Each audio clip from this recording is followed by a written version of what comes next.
Mood भजनों में change हो गया है। जब से सुबह से मैं यही भजन गा रही हूँ। आज कोटेश्वर धाम महोत्सव में भी यही भजन सुनने के लिए बोला गया। यहाँ भी मैं आई तो यहाँ भी उसके बाद चलेंगे लोकगीत में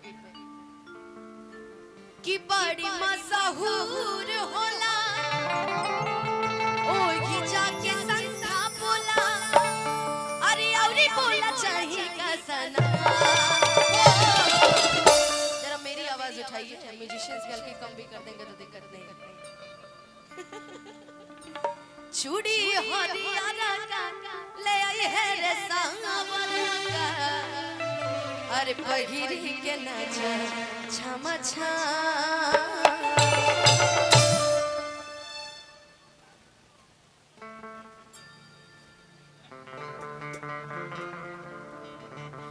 संडे के सुना हम बुक भी अगारी मम्मी संग देखाए दीदियों जात बारी बड़ी मशहूर होला ओही जाके संधा बोला औरी बोला चाहिए का सना। पहले के जमाने में जो डिमांड होते थे वो बड़े छोटे छोटे डिमांड होते थे कि जाइएगा तो कान में कर लेते आइएगा, गले में कर लेते आइएगा, पायल लेते आइएगा। पहले नोकिया 2700 वाला एगो फोन चलता था, प्यार की निशानी बन गया था सबकी। बहुत लोग पिटाए भी होंगे मोबाइल के चक्कर में, ऐसा नहीं। अब का डिमांड क्या है? अब तो आईफोन 14 प्रो मैक्स आ गया है, 9 लाख हार, सोने का चेन, ब्रेसलेट। हमको आज तक नहीं मिला अंजलि चाचा, मेरे ऊपर मत देखिए, हमको आज तक नहीं मिला है। मिल जाए ठीक ना? सही बता रहे हैं हमसे, लेकिन चलिए हाँ भैया आने वाले समय में खींची लेंगे एक दूगो तो, है ना? कि औरी बोला चाहिए का सना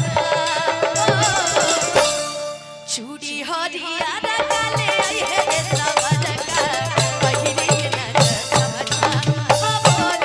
चूड़ी हरियाणा का ले आई है सांवर का पहिरी के नाचा छमा छा। संडे के सुना हम बुक भी अगारी मम्मी संग देखाए दीदियों जात बारी बड़ी मशहूर होला ओही जाके संधा बोला औरी बोला चाहिए का सना।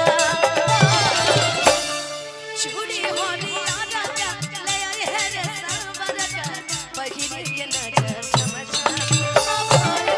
चूड़ी हरियाणा का ले आई है रे सांवर का पहिरी के नाचा छमा छा।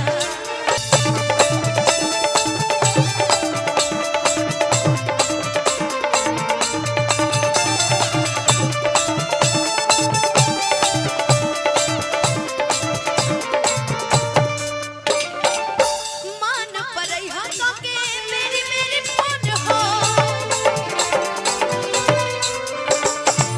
हम तो भीड़ भाड़ में रहो अब तू मेलोन हो कि मन परई हो तो के मेरी फोन हो आ हम तो भीड़ भाड़ में रहब तू एलोन हो।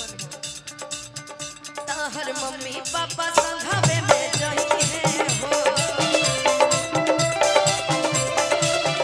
घड़ी घड़ी कर फोन उठा कही है हो।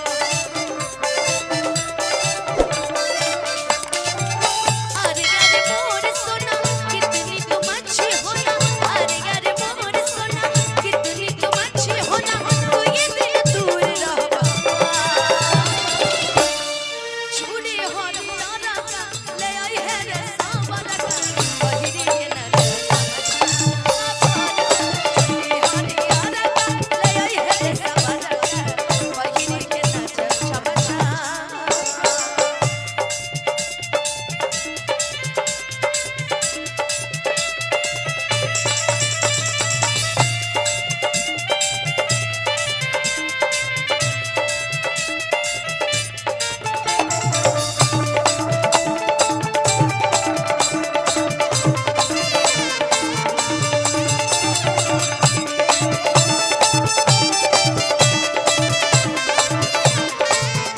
और हमारे बड़े भैया त्रिपुरारी सिंह जी जो कि शिक्षक हैं, उनकी तरफ से बहुत बहुत आशीर्वाद पुरस्कार। इसमें कुछ लोग ऐसे होंगे जो मोबाइल पे वीडियो बना रहे होंगे, कुछ ऐसे भी होंगे जो फेसबुक पे लाइव चला रहे होंगे, कुछ ऐसे भी होंगे जो मेरी फोटोज निकाल रहे होंगे और कल डालेंगे इंस्टाग्राम पे मुझे मेंशन करके कि we will singer Anupama Yadav at Chhapra जागरण टाइम, है ना। और कुछ ऐसे भी होंगे जो अपनी गर्लफ्रेंड को वीडियो कॉल किए होंगे और कह रहे होंगे कि देखा ना अनुपमा यादव के स्टेज शो होता ना। तो देखिए आगे लड़का क्या कह रहा है, वीडियो कॉल करब तू करी हसन हो,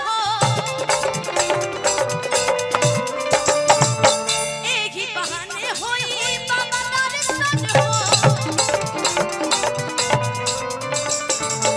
कि वीडियो कॉल करब तू करी हसन हो, अरे ही बहाने होई बाबा दर्शन हो।